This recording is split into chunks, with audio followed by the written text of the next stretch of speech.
पिछले साल कन्याकुमारी से कश्मीर तक हम भारत जोड़ो यात्रा पे चले। 4000 किलोमीटर समुद्र से हिमालय तक ये यात्रा चली और बहुत सारे लोगों ने रास्ते पर हमें पूछा, इस यात्रा का लक्ष्य क्या है और इस यात्रा को आप पैदल क्यों कर रहे हो। तो हमने समझाया कि देश में आरएसएस की विचारधारा, बीजेपी की विचारधारा ने हिंसा और नफरत फैला रखी है। भाई भाई से लड़ रहा है, एक धर्म का व्यक्ति दूसरे धर्म के व्यक्ति से लड़ रहा है, भाषाओं के बीच में लड़ाई हो रही है, एक जात दूसरी जात से लड़ रही है। और हम चाहते थे जो ये मोहब्बत का देश है, इसमें फिर से, जैसे मैंने कहा, नफरत के बाजार में मोहब्बत की दुकान खुलनी चाहिए।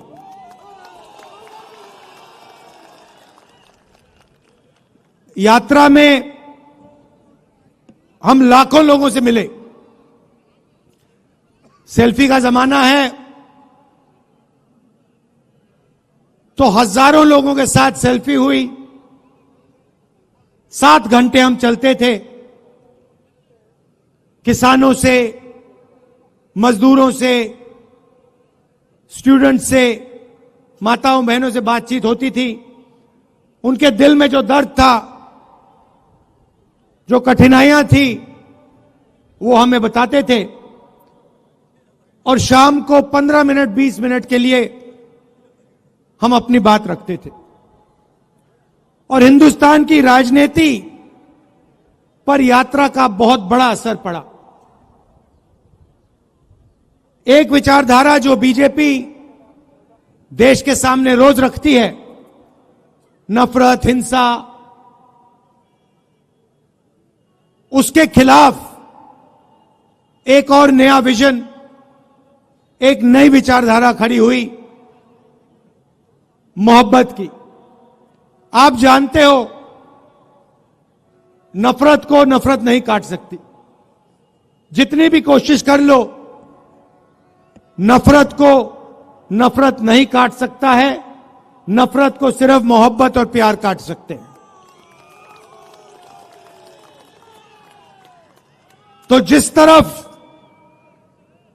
वो नफरत की बात करते हैं, देश को बांटने की बात करते हैं, दूसरे तरफ हम मोहब्बत, इज्जत, भाईचारे की बात करते हैं।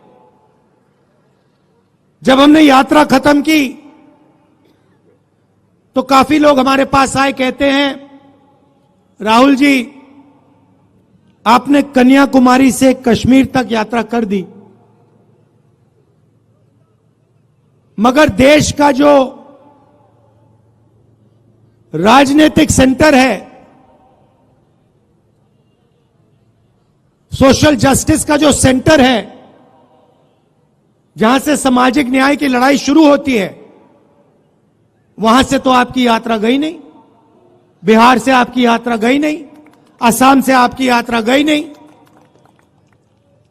तो बहुत लोगों ने हमें कहा कि एक यात्रा नॉर्थ ईस्ट से लेकर महाराष्ट्र तक होनी चाहिए। और हमने बात मान ली, इसीलिए आज हम आपके सामने खड़े हैं। बिहार में से अब ये यात्रा, भारत जोड़ो न्याय यात्रा, निकलने जा रही है। शुरुआत मणिपुर में की, वहां हमने बीजेपी की जो विचारधारा है उसको अपनी आंखों से देखा। मणिपुर को 2 भागों में बांट दिया है, भाई को भाई से लड़ा दिया है और पूरा प्रदेश 6-7 महीने से जलता जा रहा है। दुख की बात है कि हिंदुस्तान के प्रधानमंत्री आज तक मणिपुर नहीं गए। शर्म की बात है।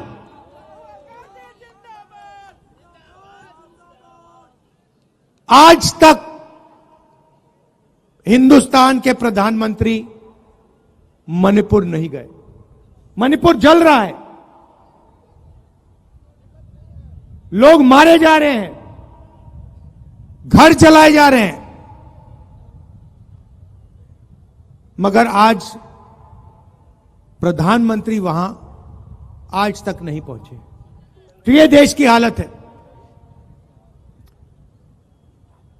अब बिहार में हमारा क्या लक्ष्य? इस यात्रा में हमने न्याय शब्द जोड़ दिया है। भारत जोड़ो न्याय यात्रा। और सच्चाई यह है कि आज के हिंदुस्तान में गरीब व्यक्ति को ना आर्थिक न्याय मिलता है, ना सामाजिक न्याय मिलता है।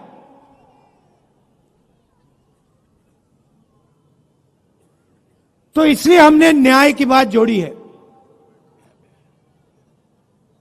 मोदी जी की सरकार में 2-3 अरबपतियों को हिंदुस्तान का पूरा धन पकड़ा दिया जाता है, चाहे वो एयरपोर्ट हो, पोर्ट्स हो, इंफ्रास्ट्रक्चर हो, अस्पताल हो, यूनिवर्सिटी हो,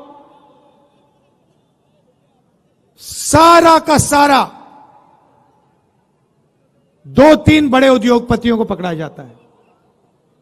मगर जो हाथ से काम करता है, मजदूरी करता है, जो किसान खेती करता है, उसकी सरकार मदद नहीं करती है। उसके लिए बैंक के दरवाजे बंद हैं और उसके लिए नोटबंदी और जीएसटी है। अरबपतियों के लिए बैंक के दरवाजे खुले, प्रधानमंत्री का अफसर खुला, का ऑफिस खुला, सरकार के सारे दरवाजे उनके लिए खुले। तो यह बात हम आपके सामने रखना चाहते हैं। बिना सामाजिक न्याय और आर्थिक न्याय के यह देश प्रगति कर ही नहीं सकता है। ये खोखले शब्द हैं। ये जो विकास की बात करते रहते हैं, सामाजिक न्याय के बिना, आर्थिक न्याय के बिना यह काम किया ही नहीं जा सकता है। अंत में मैं आपको एक उदाहरण देना चाहता हूं। पूरा देश जानता है कि देश में सबसे बड़ी आबादी ओबीसी वर्ग की होती है। तकरीबन 50% ओबीसी वर्ग की आबादी है। 15% दलित हैं, 12% आदिवासी हैं, तकरीबन 15% माइनॉरिटी हैं। यह सच्चाई है देश की। यहां जो ओबीसी वर्ग के लोग बैठे हैं, मैं आपको बताना चाहता हूं कि हिंदुस्तान की सरकार को 90 आईएएस अफसर चलाते हैं। देश का पूरा बजट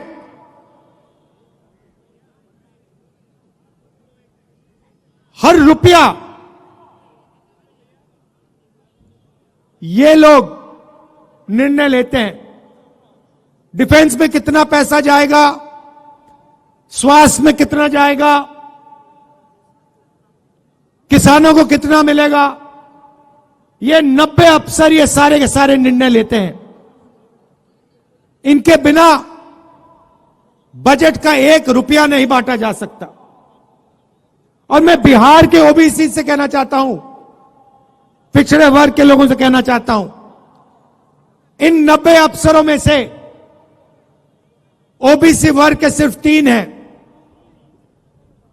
और अगर बजट में 100 रुपए बांटा जाता है तो ओबीसी वर्ग के अफसर सिर्फ 5 रुपए बांटते हैं। यह सच्चाई है। और यह ओबीसी वर्ग के साथ हो रही है, दलित वर्ग के साथ हो रही है, आदिवासी वर्ग के साथ हो रही है। इसलिए हमने सामाजिक न्याय का सबसे क्रांतिकारी काम करने का निर्णय ले लिया है। भाइयों और बहनों,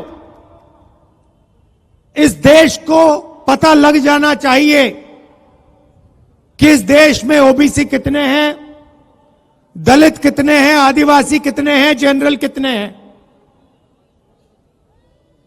उस काम को करने के लिए जाति जनगणना की जरूरत है।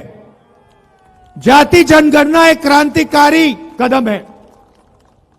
जिस दिन जाति जनगणना हो जाएगा उस दिन देश के आदिवासियों को, दलितों को, पिछड़ों को, सबको पता लग जाएगा कि उनकी आबादी कितनी है।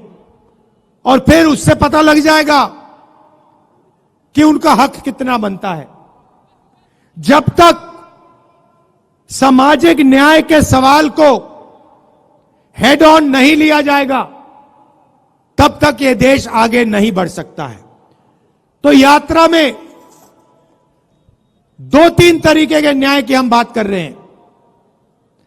सामाजिक न्याय और आर्थिक न्याय, इनके बिना देश प्रगति नहीं कर सकता है। और यह बात हम बिहार की जनता को बताने आए हैं।